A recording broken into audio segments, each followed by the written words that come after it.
Hey everybody, and welcome to this, my second of two videos on the Canon AL-1. In the first video, we looked at what everything was. In this video, we're going to look at what it does. So we're going to go through everything on this camera and talk about how to take photos with it. First thing is, we're going to put batteries in because this camera cannot do anything at all without batteries.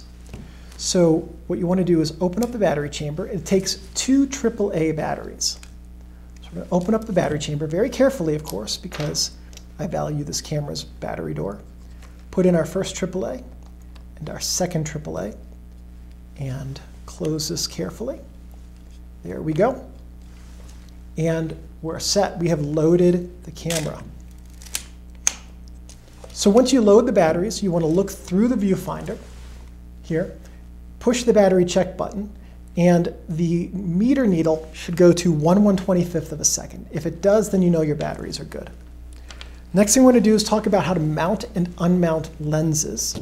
So at any time that you're not taking a picture, you can mount and unmount lenses. You should not change lenses on this camera, or any camera really, when you're taking a picture. But to unmount a lens, if you have one with an old silver ring like this does, you can see here, what you want to do is grab that silver ring and turn it counter or anti-clockwise until it stops, and then remove the lens.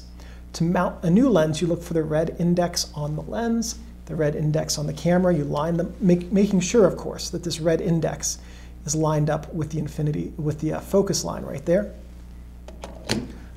Line that up and just turn it clockwise until it stops. If you have an FDN lens, those are ones that have a black ring and a little silver button right here. And for those, you push that silver button, and then you can twist the whole lens to remove it. And then the opposite is true. You just mount that lens and then twist the entire lens clockwise to mount it. This camera can take the older FD lenses like this one or the newer FDN lenses. Both of them work just fine. Next thing let's do is load and unload film, and I'll show you how also the film moves in the camera to explain some of that.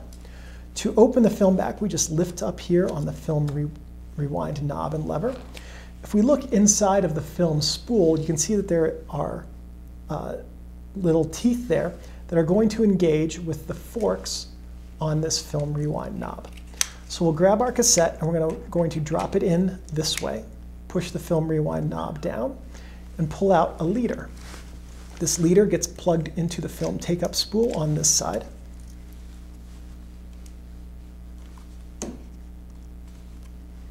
We set a manual shutter speed so that this is a little bit easier to do. I don't think that held. It did not. I'm terrible at this. Okay, going to try this again. Put the leader into the take-up spool. We'll advance the film. There we go. It took. Okay. Now we know it's being taken up. Once we've done that, we'll close the film back. We're going to make sure that the ISO, or ASA and ISO are the exact same thing. So if you're using 400 ISO film, you want to set your ASA dial to 400, which that is. Next, we're going to advance this to frame 1, which should be 3 advances. Also make sure you take any slack out of your film, and if this knob spins, then we know that the film's being taken up. There's a mechanical connection between the film being taken up over here, moving through the back of the camera this way, and because this has forks which engage the spool inside the film cassette, this has to turn when the film is advanced as long as there's no slack in the film. So there we go. We have now reached frame 1, and we're ready to start shooting for the day. And we're going to go through our day. We're going to shoot all of the different pictures that we want to shoot. Okay. When you get to the end of a roll, what you do is you push the film rewind release button down, and then you start rewinding the film. Film is one and done. It can record light one time, either in a controlled manner with a proper shutter speed and aperture to create an image, or in an uncontrolled manner by receiving all of the photons that reach it like this. If you open up your film back, when your film is outside of your cassette, you're going to erase your film and you'll get no images. If you pull your film out of the cassette before you use it, you're going to erase any future images you could have taken with it. Okay? but I want to show you how the film moves through the camera when you take pictures. So you activate the shutter and you advance the film, and it's going to be pulled by the film take-up spool, guided by this tension sprocket out of the cassette. So you can see how this is spinning as the film's moving through the camera. Okay, so again, still having the film back closed, you've reached the end of your roll, and you're going to start rewinding the film. This is what happens inside the camera when you rewind the film. It just goes back the way it came. When you reach the end, there's an audible sound that you can hear with the film back closed. And at that point, you just want to rewind it 3 or 4 more times and make sure that there's preferably no leader on your film. I need this film again for future videos, so I'm going to leave a leader. But after you finish that roll of film, then you open up your film back and you can take your film out. And if you're going to keep shooting, put your next roll in. If not, close your film back, trigger your shutter, and lock your camera. You're done for the day. That's the general process of how film moves through your camera. Next, let's talk about how to use a flash with this camera. So your flash will only connect to your hot shoe. There's no PC port on this camera, so you can only mount a flash on top. Talk about that in just a minute. To use a flash, your sync speed is 1/60th of a second. What that means is that's the fastest shutter speed you can use and still record a full frame with your flash. The reason for that is because shutter speeds in cameras like this are not governed by how quickly the shutter moves. The shutter curtains will always move at the exact same speed. They're governed by how much space is between the first and second curtain. So at 1/60th of a second, your first curtain will open like this. When it reaches the far side, the flash will fire, and then the film will be open in its entirety to light for 1/60th of a second, and then the second curtain will close. When you advance the film, the curtains reset. At 2 seconds, the first curtain will open. When it reaches this side over here, then the flash will fire. 2 seconds later, the second curtain will follow and close, and then you advance the film. All right, so what if you're at 1/500th of a second? The first curtain will open, and then the second curtain will follow before the first curtain finishes its travel. So there's a gap between the curtains, but at no time during the 1/500th of a second shutter speed is the entire film exposed to light. So when that first curtain finishes its travel, at that point, the flash will fire. Everything between the curtains will be illuminated by it. Everything blocked by the second curtain will be dark, and it will not record any light. So if you use your flash at a shutter speed faster than 1/60th, you'll have a sliver of light that reaches your film that shows you how wide the gap between your curtains is at that shutter speed. So that's the basics of flash sync timing, 1/60th of a second or longer. Let's talk about some basic flash technique. And for this, you're going to get to turn your head sideways. So you can only mount a flash on top of your camera. So let's pretend that my little accessory studio light here is a flash. If you mount your flash like this, this is the worst possible orientation for it.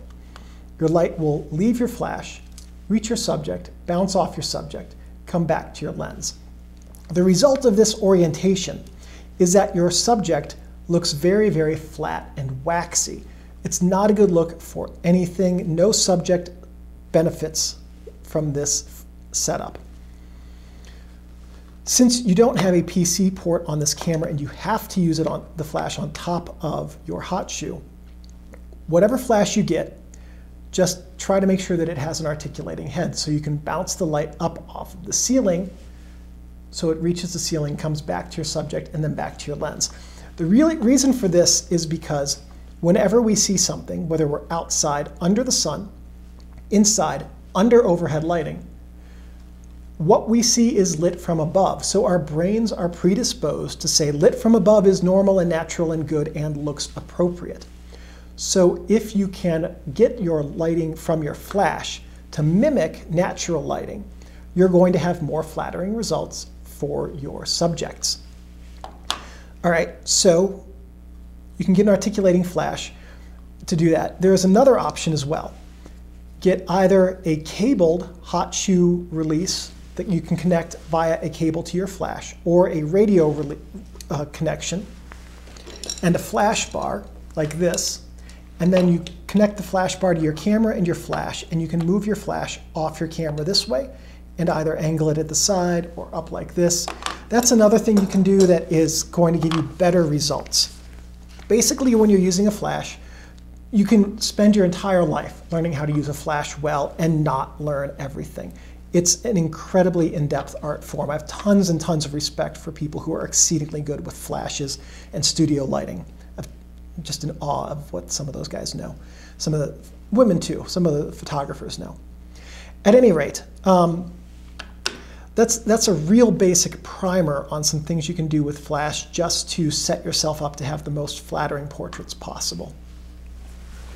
Next thing we're going to do is talk about how to take a picture with this camera. It's really pretty basic. So there's what you got to do is there are two modes, automatic and manual. We'll go through them separately. After you load your film, make sure that your ISO is set correctly. We're going to cover automatic mode first because it's a little bit easier. And in that mode, you set the dial to automatic. And then make sure you're set to either A or self-timer, depending on what you need. Your lens, if it has an A or a green circle, don't set it to that because your camera will not be able to understand that and your aperture will not work properly and your images will not turn out well. So you're going to want to select an actual aperture number depending on how much depth of field or light you want to have reach your film. Aperture controls the depth of field on your images as well as giving you control over your light. Same thing as shutter speed, giving you control over your light and the amount of time that your film receives light. So at any rate, you're going to select an aperture. You're going to look through your viewfinder and you're going to focus on your subject. Okay, there we're in focus. And you're going to take your picture. The viewfinder has a light meter that will tell you your shutter speed. If your shutter speed is slower than 1/60th of a second, you need to adjust your aperture to give you more light. That's with a standard 50mm lens. If you're using a 200mm lens, then you don't want to have a shutter speed slower than 1/250th. If you're using an 800mm lens, you don't want to have a shutter speed slower than 1/1000th. You want to make sure that your shutter speed is a number that is higher than the millimeter focal length of your lens. So that will help eliminate camera shake. So automatic mode, really simple. Set it to A, select an aperture, focus, take a picture, advance. If you're shooting in manual mode, you're going to look through the viewfinder and your light meter will tell you what shutter speed you need with your selected aperture. So if you're at f5.6 and it says 1/125th of a second, you just make sure your aperture is set to f5.6. You set your shutter speed to 1/125th. Make sure you focus, and then you take your picture and advance, and you're good to go. Manual mode, very simple to use. Bulb mode, right here, as long as you hold the shutter button down, the shutter will be open. When you release it, the shutter will close. So if you're going to do something like a 1-second exposure of a waterfall or an overnight exposure to get star trails, you'll want to use bulb mode. If you're going to be longer than a few seconds, you don't want to stand there overnight with your finger on the shutter button. That would get old fast. So you would just want to get a locking cable release for star trails and things like that. Pretty easy to use camera. Okay, that's shutters. That's a single exposure. What about double exposures? So double exposures are both process and science, and I'm going to explain both parts of those to you so you can come up with the artistic side of it. In manual exposure mode, we're going to do that first. It's very easy to do a double exposure. At f5.6 and 1/125th of a second, we know we have a proper exposure. So all we need to do is make sure that half of the light needed reaches the film each time. If you have your film here and you're about to take a picture, and 1/125th at f5.6 is the proper amount of light, that's going to give you a properly exposed negative. If you do that twice on the same part of film, you're going to get too much light on here. Your film is going to become what's called a dark, a thick, or a dense negative. Those three terms all mean the same thing. The result of that is that with a dark, thick, or dense negative, when you print in the darkroom, your printing times will be significantly longer and you'll have reduced contrast. If you digitize your negatives, you'll have increased digital noise and reduced contrast. And both of those are kind of a disappointing result when you have put effort into getting a double exposure. So what you want to do is cut the amount of light in half for each of the 2 frames in your double exposure. There are 2 ways to do that in manual mode, either by adjusting the shutter speed or the aperture. So real quickly, take a guess at which settings you would want to adjust it to if this is proper, bearing in mind that these are fractions. So if you want to control it with the shutter speed, half as much light, half as much time as 1/125th of a second is 1/250th, because it's a fraction. 1/60th is twice as much time, twice as much light. On the aperture ring, if you would prefer to control it that way, half as much time, half as much light, again a fraction, is f8. f4 would be twice as much light, twice as much opening, not twice as much time. So f8 is half as much of an aperture opening as f5.6. So let me see if I can show you what that looks like. So you can see there, that is f4, that's f5.6, f8. So even though it doesn't look like a huge change, it is absolutely cutting the amount of light in half each time. So if we go 16 to 11 to 8 to 5.6 to 4 to 8 to 1.4, you can see how much brighter the light coming through that lens gets each time we do that.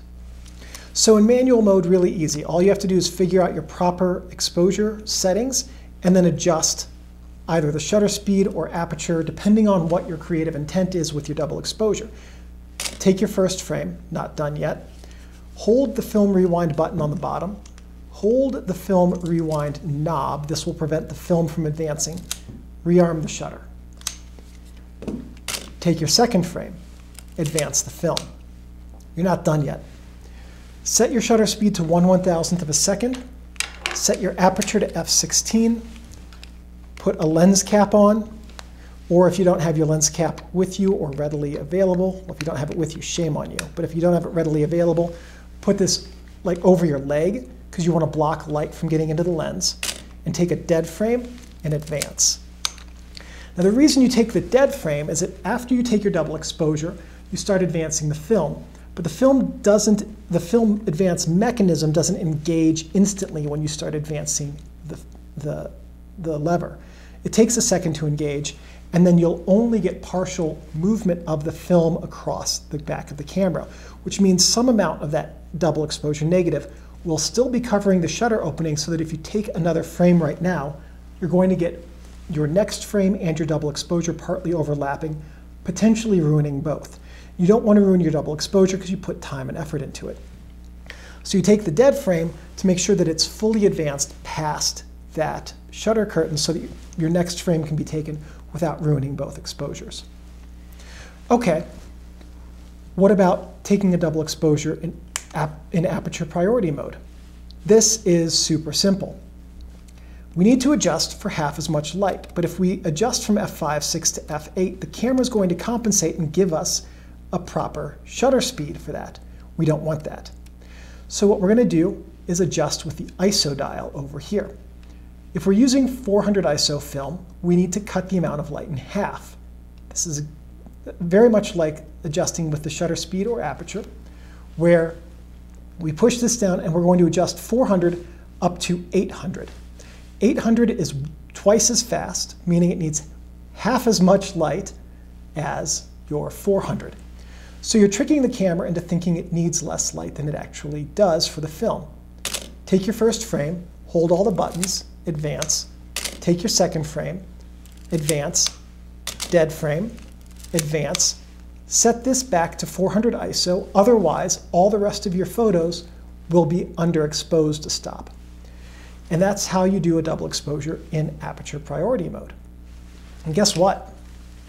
That is everything we have to go over with the Canon AL-1. Thank you for watching this video. Please give me a thumbs up. That lets me know that I'm on the right track producing content which is useful and helpful to you. If you have any questions or comments, please leave those in the comments section below. I'm pretty good about checking these every couple of days and answering questions. If you have any suggestions or ideas for future videos, and if I have the technical know-how and equipment, I'm more than happy to make those. One last thing. Thank you everyone for watching, and I'll see you in the next video. I gotta get up, Steinbeck. I have to turn off the camera.